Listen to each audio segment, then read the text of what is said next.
আমি সম্মানিত আমার মাথার তাজ ওলামাদেরকে জাতীয় ঐক্যের আহ্বান জানাই। আমি আমার সম্মানিত রাজনৈতিক ব্যক্তিবর্গদেরকে জাতীয় ঐক্যের আহ্বান জানাই। অনেক হয়েছে আর না। আধিপত্যবাদকে রুখে দিতে হলে, বাংলাদেশের বিরুদ্ধে যে কোনো ধরনের ষড়যন্ত্রকে রুখে দিতে হলে জাতীয় ঐক্যের কোনো বিকল্প নাই। চিল্লায় বলো ঠিক কিনা?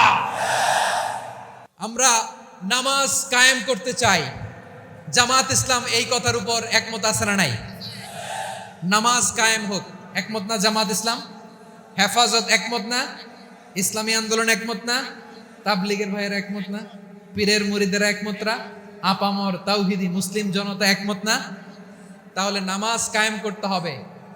নামাজ কায়েম করতে হবে, এই কমন গ্রাউন্ডে আমরা সবাই একমত, ঠিক কিনা? যাকাত আদায় করতে হবে, সবাই একমত, ঠিক কিনা? কথা নাই, কথা নাই। যাকাত আদায় করতে হবে, সবাই একমত, ঠিক কিনা? নারীদের পর্দা করতে হবে, শালীন পোশাক পরতে হবে, একমত সবাই, ঠিক কিনা? বৈষম্য বিরোধী বাংলাদেশ চাই, সবাই একমত, ঠিক কিনা? মেরিটোক্রেসি, মেরিটোক্রেসি, আর কোনো মামা চাচার ফোনে পদ দিলে হবে না, মেধার ভিত্তিতে সবগুলো পদ ঠিক করতে হবে। চিল্লায় বলো ঠিক কিনা? আমরা একমত না? স্বাধীনতা সার্বভৌমত্বের প্রশ্নে আমরা সবাই একমত, ঠিক কিনা? আমার নবীরে গালি দিলে রাষ্ট্রীয়ভাবে সর্বোচ্চ শাস্তি তার নিশ্চিত করতে হবে, ঠিক কিনা?